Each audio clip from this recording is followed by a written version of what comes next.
Hello my dear loving students, welcome to Ananya ma'am classes. बच्चों, आज मैं तुम लोगों के क्लास का जो रथ यात्रा है, जो सिर्फ पढ़ने के लिए दिया गया है, तुम लोगों को जानने के लिए रथ यात्रा के बारे में आज मैं वो चैप्टर पढ़ाने वाली हूँ। ठीक है, मैं ओडिया रे हिंदी रे सुंदर भाव में बुझा चैप्टरटी को आज आम पढ़ा कौन पिला माने ना रथ यात्रा। ठीक अच्छे, जो रथ यात्रा तुम जानिच पुरी रे हुए प्रभु जगन्नाथ बलभद्र सुभद्रा माँ कौन रथ टणा जाए, गुंडीचा मंदिर पर्यंत जाती, जानिछ कि नहीं? तो ता ऊपर किसी किंवदंती जहाँ अच्छी आम आज से विषय डिटेल जाना। ओके, आ पिले वीडियो स्टार्ट करने आगु कही रखे, जब मो वीडियो तुमको भल लगे तो प्लीज़ वीडियो को गोटे लाइक कर सांग मान सहित शेयर कर कमेंट कर कि केमती लगे। आदि चैनल नुआ कर आसी था ताले चैनल को सब्सक्राइब करने को बिल्कुल भूलबनी, कारण तुम क्लास बहुत सारा सब्जेक्ट मुझे पढ़ाऊँगी। आ तुम जदि माने चैनल को सब्सक्राइब कर ऑल नोटिफिकेशन को ऑन कर ताहले तुम यहाँ बहुत ही ज़्यादा बेनिफिशियल हम। ठीक अच्छे, देख पिले पढ़िबा रथ यात्रा सिर्फ पढ़ने के लिए, इसमें से क्वेश्चन नहीं आएगा, सिर्फ तुम लोगों के जानकारी के लिए ये सब दिया गया है। ओके, देखो हमारे जीवन में त्योहारों का बहुत महत्व है। त्योहार माने कौन? पर्वपर्वाणी आम जीवन में आम ओडिया घर लोक आम तुमको जना आमको कहुए 12 मास 13 पर्व। तो पर्वपर्वाणी आम ओडिया घरे बहुत महत्व अच्छी। ये हमारे मन में अपार हर्ष उल्लास भर देता है। जितेबले कौन पर्वपर्वाणी आसे, घरे पिठापणा हुए बा पूजा पाठ हुए, ये सब जिनस आम मन में बहुत ही ज़्यादा आनंद खुशी सब भरी, हर्ष उल्लास माने खुशी सुख खुशी सब भरी दिए।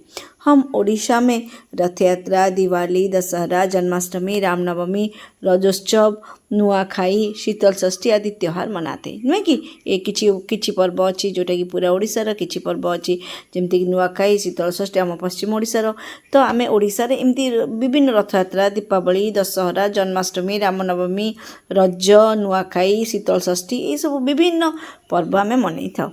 उसमें से रथ यात्रा विश्व प्रसिद्ध त्यौहार है। ठीक है, किंतु रथ यात्रा हूँ एकमात्र त्यौहार जोटा पूरा विश्व रे फेमस। केवल बाहर ओडिशा रे हुएनी, पूरा विश्व रे मध्य जोटी सब जगन्नाथ मंदिर अच्छी, इस्कन अच्छी, सेठी सब रथ यात्रा पालित होउछि। तेणुकर एटा विश्व प्रसिद्ध पर्व, आम ओडिया मानकर पर्व, किंतु यह विश्व प्रसिद्ध अटे। ठीक अच्छे, रथ यात्रा के दिन श्रीक्षेत्र पुरी के श्रीमंदिर से चारों विग्रह की बलभद्र, श्री जगन्नाथ, देवी सुभद्रा और चक्रराज सुदर्शन भक्तों को दर्शन देने हेतु तीनों रथ पर विराजमान होकर गुंडीचा मंदिर में जाते। जानिए तो मन एक रथ यात्रा के दिन क्या होता है? रथ यात्रा के दिन?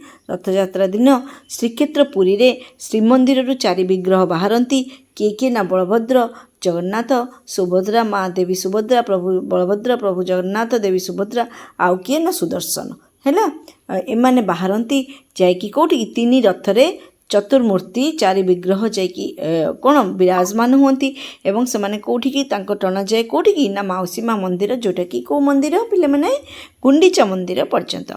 ओके, तालध्वज रथ पर श्री बलभद्र, दर्पदलन रथ पर देवी सुभद्रा और श्री सुदर्शन और नंदीघोष रथ पर श्री जगन्नाथ जी विराजमान होते। ताहले मन रखिबो एटा किए को रथ रे बसंती। तालध्वज रथ पर बलभद्र बैठते, दर्पदलन रथ पर देवी सुभद्रा तथा श्री सुदर्शन और देवी सुभद्रा माँ ये दर्पदलन में बसंती। एवं नंदीघोष जगन्नाथ जी का जो रथ है उनका नाम क्या है ना? नंदीघोष रथ है। ठीक है, आषाढ़ महीने के शुक्ल पक्ष द्वितीय तिथि में ही श्री जगन्नाथ जी का विश्व प्रसिद्ध रथ यात्रा का आयोजन होता है। आषाढ़ मास शुक्ल पक्ष द्वितीय तिथि रे जगन्नाथ प्रभु जगन्नाथ ये रथ यात्रा घोष यात्रा जाको बोली कह जाए तार आयोजन करा जाए था। पहले पहंडी विजय करा के विग्रहों को श्री मंदिर के रत्न सिंहासन से लाकर रथ पर बिठाया जाता है।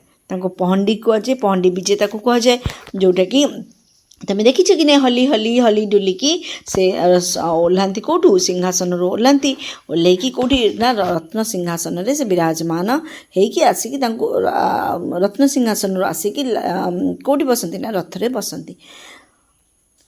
पहुंडी के समय शंख घंटा ढोल झांझ मंजरी की आवाज़ के साथ हुलुहुली और हरिबोल की ध्वनि से चारों ओर प्रकम्पित होता है। जितेबाला पहंडी हुए ठाकुर जितेबाला माने कौन तांको गादीरू आसी रथ को आसती ताको पहंडी विजे कह जाए एवं से पहंडी समय शंख घंट ढोल झांझ मंजीरा हुलहुली ये सब शब्द रे पूरा वायुमंडल प्रकम्पित होता है। ठीक अच्छे देख सुंदर भाव रथ होती तुम्हें मैंने देख ओके हो जाता है। सुसज्जित रथ पर पूजा अर्चना नीति संपन्न की जाती। सुसज्जित रथ से पूजा अर्चना नीति कांति जहाँ प्रभुंकर अच्छी ता सब संपादन करा जाए। उसके बाद पुरी के गजपति महाराज पालकी पर सवार होकर आते। तापरे पुरीर गजपति महाराज जी अच्छा कपिलेश्वर देव अच्छा तो सी कौन करती सभा पालिंकी ऊपर आसिकी पहुँची जाती। वे सोने की मुठ वाले झाड़ू से तीनों रथों की बुहारते माने झाड़ू करती है ना। सोने के मुठ वाले से जो झाड़ू रो जो येटा होता है ना सेटा सुना रहीता है ना से आसिक से कौन छेरा पहरा जा बुहारते माने छेरा पहरा करने ताको कहती से आसिक छेरा पहरा करती। इस नीति को छेरा पहरा कहते हैं। ये जो सी आसिक बुहारते जो झाड़ू करती ये जो नीति को कौन कह जाए पिला माने ना छेरा पहरा बोली कह जाए। छेरा पहरा के बाद एक एक करके तीनों रथ गुंडीचा मंदिर की ओर बढ़ने लगते है। गोटे गोटे करके तीनोटी जाक रथ गुंडीचा मंदिर आड़ को चाहती। पहले से बलभद्र जी का तालध्वज रथ आगे बढ़ता है, उसके पीछे देवी सुभद्रा जी का दर्प दलन और अंत में श्री जगन्नाथ जी का नंदीघोष रथ चल पड़ता है ताले सर्वप्रथमे कौ रथ जाए पिला माने सर्वप्रथमे होची तालध्वज रथ जाए है बलदेव जी की तालध्वज रथ, उसके पीछे देवी सुभद्रा जी का दल्प दलन रथ। ठीक है, और उसके बाद जगन्नाथ जी का नंदीघोष रथ चल पड़ता है। हजारों लोग रथ की रस्सी को खींचकर इसे गुंडीचा मंदिर की ओर ले जाते हैं। हजार हजार लोग ये रथर रस्सी को टाणिकी से कौन करती पिला माने से गुंडीचा मंदिर आड़ को नहीं जाती। इसलिए इसे गुंडीचा यात्रा भी कहते हैं। ताको माउसी होचंती गुंडीचा से जाइए माउसी घरे रहती 9 दिन तो सेठी को गुंडीचा यात्रा मध्य कह जाए। रथ यात्रा का मनोरम दृश्य उपभोग करने के लिए लाखों श्रद्धालु पुरी में उपस्थित होते है ना। रथ यात्रा रे अपूर्व दृश्य को माने माने कौन उपभोग करने लक्ष लक्ष श्रद्धालु माने पुरी रे उपस्थित होती। ठीक अच्छे पिले तापरे कौन देख पुराणों के वर्णन के अनुसार राजा इंद्रद्युम्न ने श्री जगन्नाथ मंदिर का प्रतिष्ठा की थी है ना। जगन्नाथ मंदिर प्रतिष्ठा किए करते ना राजा इंद्रद्युम्न। उनकी रानी गुंडीचा देवी के नाम पर गुंडीचा मंदिर बना। ताको स्त्री गुंडीचा देवी को नाँ रे से जो गुंडीचा मंदिरटी बनी थिला। तीनों रथ वहाँ तक जाते हैं। मंदिर के पास रथ पहुँचने के अगले दिन तीनों विग्रहों का आड़प मंडप ले जाया जाता है ना। तीन जाक रथ कौन करती ना तापर गुंडीचा मंदिर पहुँचती। मंदिर के पास रथ पहुँचने के अगले दिन तापर दिन तीनों विग्रहों को आड़प मंडप आड़प से जो रहती कौन कह जाए से तीन विग्रह जो रहती आड़प मंडप कह जाए। वहाँ श्री जगन्नाथ श्री बलदेव देवी सुभद्रा और श्री सुदर्शन 7 दिन अवस्थान करते। 7 दिन सेठारे अवस्थान करती। फिर गुंडीचा मंदिर से श्री मंदिर को वापस लौटने की यात्रा शुरू होती है। सॉरी मुझे भूल 9 दिन कही 9 7 दिन सेठारे रहती एवं तापरे से तांकर फेरिबार व्यवस्था करा जाए। इसे बाहुड़ा यात्रा कहते हैं। 7 दिन परे जो यात्राटा हुए ताको कौ यात्रा कहती पिले ना बाहुड़ा यात्रा बोली कही थांती। तीनों रथ सिंहद्वार पर पहुंचने के बाद रथों पर कई नीतियाँ आयोजन की जाती है। जिते बाहुड़ा यात्रा हुए तापर से माना सिंहद्वार पहुँचती सेठी मध्य बहुत ही प्रभुंकर नीतिकांति होता है। उनमें से सबसे प्रसिद्ध है सोना वेश या स्वर्ण वेश। सुना बेश जहाँ कहती आम ओडिया कहती सुना बेश तो ठाकुर को संपूर्ण भाव में सुना अलंकार सजाई दि जाए। बाहुड़ा यात्रा के अगले दिन शाम को श्री जगन्नाथ श्री बलभद्र और देवी सुभद्रा को सोने के आभूषण से सजाया जाता है। तांको पूरा सुनार अलंकार रे कौन कर जाए पिले ना सजा जाए। इस मनमोहक सोनावेश को दर्शन करने लाखों लोग की भीड़ उमड़ पड़ती है। शह शह लोकंकर भीड़ लक्ष लक्ष लोकंकर भीड़ सेठी माने उमड़ पड़े माने पूरा छाउनी ही जाती। फिर अगले दिन अधरपणा की नीति संपन्न होती है। ता परदिन कौन हुए ना अधरपणा हुए। अधरपणा कौन पिले? अधरपणा कौन जानिच माने जो प्रभु पाखे जो सब आउ बेताल अष्ट बेताल मान अच्छा आउ जो सब नेगेटिव एनर्जी अच्छे पणा दि जाए कि शांत कराए कहुए से जो पणाटा को माने गोटे पणा हुए से पूरा से बड़दाण्ड से रथदाण्ड ढला जाए आउ जोटा कि माने जो सब अतृप्त जो मैंने रहिले शांत करने है आउ चेला चामुंडा तांकर जो मैंने सब अच्छे सब शांत करने। रथ यात्रा शुरू होने के 12 दिन श्री जगन्नाथ से बलभद्र और देवी सुभद्रा के साथ सुदर्शन जी श्री मंदिर में प्रवेश करके रत्न सिंहासन पर विराजमान होते है जो दिन 12 दिन माने 12 डेज हेले सेठी जाइए से कौन मंदिर में प्रवेश करते विराजमान होते। यह परंपरा नीलाद्रि विजय के नाम से प्रसिद्ध है। ये जो परंपरा ये जो 12 दिन पर जो जाती श्री मंदिर भीतर को सिंहासन को ताको कौन कहुए नीलाद्रि विजय बोली कहुए। ठीक अच्छे। श्री जगन्नाथ जी की रथ यात्रा सिर्फ पुरी में ही नहीं सीमित है। उड़ीसा और इसके बाहर अनेक जगहों पर भी रथ यात्रा का आयोजन किया जाता है। ये जो रथ यात्रा में कथा पढ़िले यहाँ केवल पुरी रे हुए नहीं पुरी माने ओडिशा भितर अन्य जगह हुए ओडिशा बाहर अनेक जगह रथ यात्रा आयोजन करा जाए। पुरी के अलावा ओडिशा के बारीपदा ढेंकानाल केन्द्रापड़ा रणपुर नीलगिरी संबलपुर कोरापुट केन्दुझर आदि जगहों पर भी रथ यात्रा बहुत प्रसिद्ध है। अब तो विदेशों में भी रथ यात्रा का आयोजन बड़े धूमधाम से किए जाते हैं। एवं विदेश में मध्य रथ यात्रा बहुत ही धूमधाम आयोजन करा जाए। आज रथ यात्रा सिर्फ ओडिशा का ही नहीं बल्कि समूचे विश्व का महोत्सव बन गया है।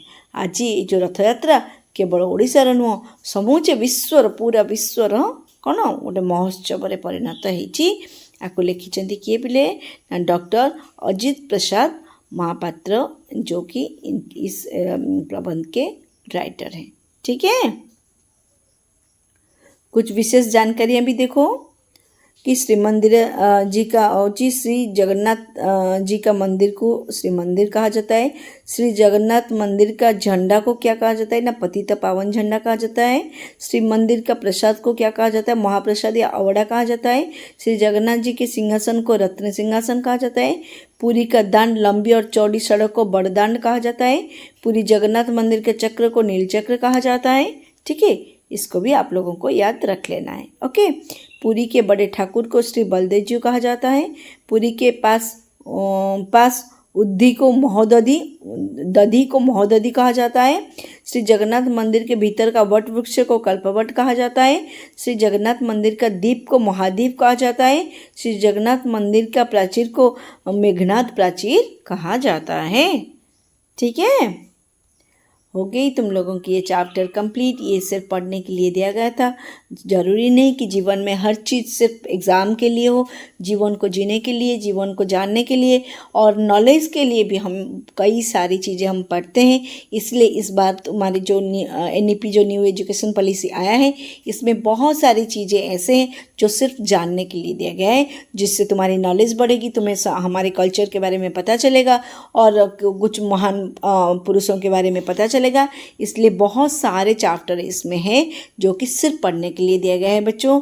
तो आप लोगों को इसे पढ़ना है, जानना है। हर चीज़ सिर्फ एग्ज़ाम के लिए नहीं होती है, हर चीज़ सिर्फ मार्क्स के लिए नहीं होती। नॉलेज भी उतना ही ज़रूरी है, उतना ही इम्पोर्टेंट है। ठीक है, तो अगर आप लोगों के चैप्टर में दिया गया है मतलब आप लोगों को ही पढ़ने के लिए दिया गया है तो आप लोगों को पढ़ना चाहिए, इसको जानना चाहिए। ठीक है, बस आज के लिए बस इतना ही। तुम लोग मेरे वीडियो को लाइक कर देना, शेयर कर देना अपने दोस्तों के साथ और चैनल को डेफिनेटली सब्सक्राइब करके रखना। मैं तुम लोगों की क्लास का अभी तक उड़िया भी अपलोड कर दिया है, तुम लोग देख सकते हो जाके।